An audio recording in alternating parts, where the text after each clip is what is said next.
პირველი მედლები საქართველოს ყულაბაში 17 ივნისს ჩაიყარა. სწორედ ამ დღეს ჩაერთნენ ბაქოს ევროპულ თამაშებზე თავისუფალი სტილით მოჭიდავეებიც.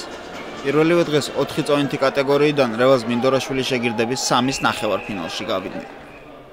უმსუბუქეს წონაში ევროპის მოქმედმა ჩემპიონმა ვლადიმერ ხინჩეგაშვილმა მერვედ ფინალში რუმინელ ანდრეი დუდკოვს მშრალი ანგარიშით 3-0 სძლია. სულ რაღაც წუთსა და 40 წამში დაასრულა მეოთხედ ფინალური დაპირისპირება ალბანელი ისლამ ისლამაჟის წინააღმდეგ, რომელიც 10-0-ზე ლადოს აშკარა უპირატესობის გამო შეწყდა. ამის შემდეგ იყო ნახევარფინალი, რომელსაც სხვადასხვა სახის გამოხმაურება მოჰყვა და რომლის შესახებაც ალბათ კიდევ ბევრს ისაუბრებენ. ულადისალო ანდრეევსისა და ხინჩეგაშვილის დაპირისპირების მეორე სეტის სტარტზე, როდესაც ბელორუსი 2-1 იგებდა, საჭიდაო ეპიზოდში ლადოს ხელი მეტოქეს სახეში შემთხვევით მოხვდა. პასუხად კი ანდრეევსმა სრულიად შეგნებულად ქართველ სპორტსმენს სილა გააწნა. რის შემდეგაც მოვლენები ისე განვითარდა, რომ აშკარად სპორტის სხვა სახეობაში გადაიზარდა. შედეგად ორივე სპორტსმენი შეჯიბრიდან მოხსნეს და ოქროს მოპოვების რეალური შანსიც ხელიდან ფაქტობრივად წაუგებლად გაუშვით. საერთოდ ხელის დაარტყმა და ესეთი რაღაცა უხერხობა ყოველთვის ისჯება და რომ საჯები ყოველთვის გადაწყვეტილებას იღებს. შესაძლებელიც იყო რომ არ მიიღოთ გადაწყვეტილება, არ იღებდა საჯი გადაწყვეტილებას თვითონ არბიტრი. თქვენ ალბათ ნახეთ რომ ხულას და გაფრთხილებას აძლევდა და გაგრძელდებოდა ჩვეულებრივ, მაგრამ ხელმძღვანელობამ იქ ევროპის ფედერაციის პრეზიდენტი და ყველა იქიჯდა ვიცე-პრეზიდენტები და საჯის ორივე მოჭიდავენ. აღსანიშნავია, რომ მსგავსი ინციდენტი ამავე სპორტსმენებს შორის ადრეც მომხდარა, მაგრამ მაშინ ხინჩეგაშვილს მეტოქისთვის პასუხი არ გაუცია და მხოლოდ ბელორუსი დაისაჯა. 65 კილოგრამ წონით კატეგორიაში წარუმატებელი გამოდგა ნაკრების დებიუტანტის ავთანდილ კენჭაძის გამოსვლა. იგი პირველივე შეხვედრაში იტალიელ ფრანკო ჯამიზო მარკესთან დამარცხდა. თანაბარი ანგარიშით 4-4 დასრულებული ორთაბრძოლა აპენინელმა 4 ხულიანი გდების ხარჯზე მოიგო. ავთოს კი 1-2 ხულიანი და 2 ერთქულიანი ფანდი ჰქონდა შესრულებული. მართალია საბოლოოდ მარკესმა ფინალამდეც მიაღწია, რითაც კენჭაძეს ბრინჯაოს მედლისთვის ბრძოლის შანსი გაუჩნდა, მაგრამ 19 წლის ქართველმა ამით ვერ ისარგებლა. დამამშვიდებელ რაუნდში თურქ მუსტაფა კაიასთან დრამატულ ორთაბრძოლაში 13-14 დამარცხდა. მოჭიდავეთაგან ევროპული თამაშების პირველი медаლი კი ჯუმბერ ყველაშვილის ანგარიშია, რომელიც შეჯიბრში მე-16 ფინალიდან ჩაერთო, სადაც უკრაინის სახელით მოასპარეზე რუსტამ დუდაევს აშკარა უპირატესობით საქმე ვადამდე მოუმთავრა. ნერვიულობის გარეშე ჩაიარა მისმა მერვედ ფინალურმა დაპირისპირებამ გერმანელ გეორგ ჰარტთანაც. პირველ ნახევარში მინიმალური ანგარიშით 3-2 გამარჯვების შემდეგ კორელმა სპორტსმენმა მეტოქეს 4 უპასუხო ქულა ართვა და მეოთხედ ფინალში გავიდა, სადაც პოლონელი კრისტიან ბროზოვსკი სიელოდა. ძიმე და დაძაბული ორთაბრძოლის პირველი სეტი 23 წლის ქართველმა სპორტსმენმა მეტოქის გაფრთხილების ხარჯზე 1-0 მოიგო. მეორე ნახევარი კი ფრედ დასრულა და საბოლოოდ ნახევარფინალშიც ყველაშვილი გავიდა. ფინალში გადასასვლელი შეხვედრა რუს ანიურ გედუევთან ჯაბამ უხერხულად დავარდნის შემდეგ ვადამდე შეწყვიტა. თუმცა უნდა აღინიშნოს, რომ გედუევი ამ დროისთვის უკვე 8-0 იგებდა და გამარჯვებას დამსახურებულად მოიპოვა.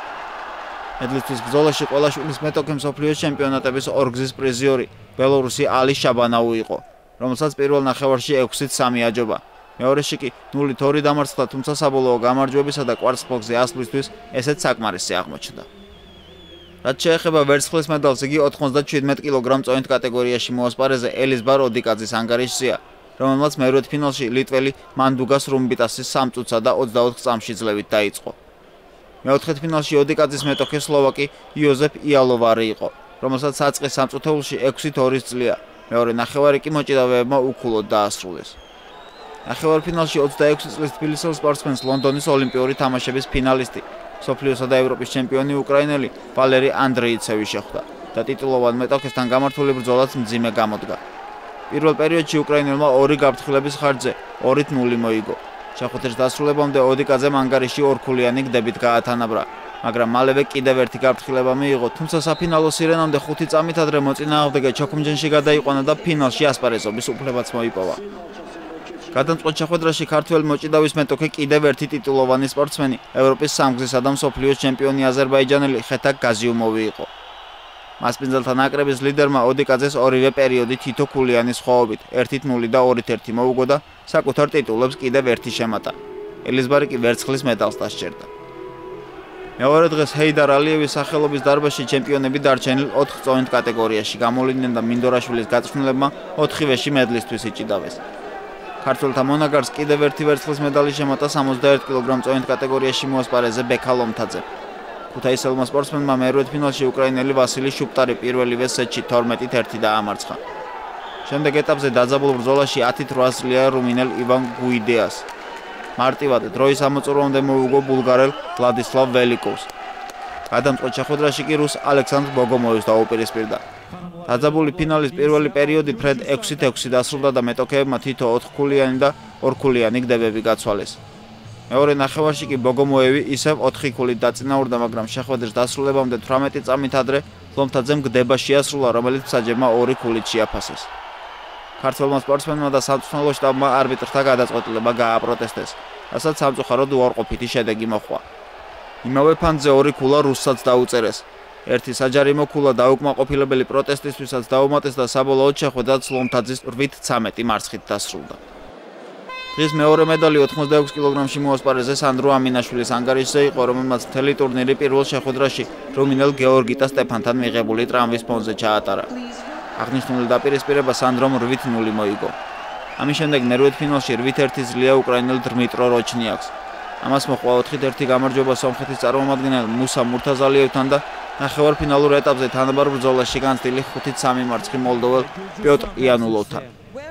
რაც შეეხება ბრინჯაოს მედლისთვის უნგრელ იშტვან ვერებთან გამართულ ორთაბრძოლას, აქ სანდრომ პირველი ნახევარი 0-2 წააგო, მაგრამ მეორეში მეტოქე 3 უპასუხო ქულა აუღო და საბოლოოდ ნაკრების დებიუტანტი კვარცხლბეკის მესამე საფეხურზე წავიდა. ასევე ბრინჯაოს მედალს დასჯერდა ქართული დელეგაციის ერთ-ერთი იმედი და წონის ფავორიტი მძიმეწონუსანი გენო პეტრიაშვილიც. 21 წლის გორელი ნახევარფინალამდე 2 მარტივი გამარჯვებით მივიდა. გენომ მერვედ და მეოთხედ ფინალებში შესაბამისად 11 და 10-0 მაკედონიელი და უკრაინელი სპორტსმენები დაამარცხა. ოქროს მედლისთვის ბრძოლის შანსი პეტრიაშვილმა მსოფლიოს ჩემპიონ ბელორუს ალექსანდრ შემაროვთან ფრედ დასრულებული შეხვედრის შედეგად დაკარგა. მესამე ადგილისთვის შეხვედრაში კი სომხეთის სახელით მოასპარეზე მისთვის კარგად ნაცნობ ლევან ბერიენძეს 5 უპასუხო ქულა აუღო და საქართველოს ნაკრებს კიდევ 1 медალი მოუტანა. საბოლოოდ ბაქოს ევროპულ თამაშებზე გამოსვლა საქართველოს თავისუფალი სტილით მოჭიდავეთა ნაკრებმა 2 ვერცხლისა და 3 ბრინჯაოს მედლით დაასრულა. ეს ალბათ საერთო ჯამში კარგი შედეგია, თუმცა უნდა აღინიშნოს, რომ თბილისის ქუჩაზე მდებარე ჰეიდარ ალიევის დარბაზში ჯერ ჩვენი ქვეყნის ჰიმნი არ გაჟღერებულა.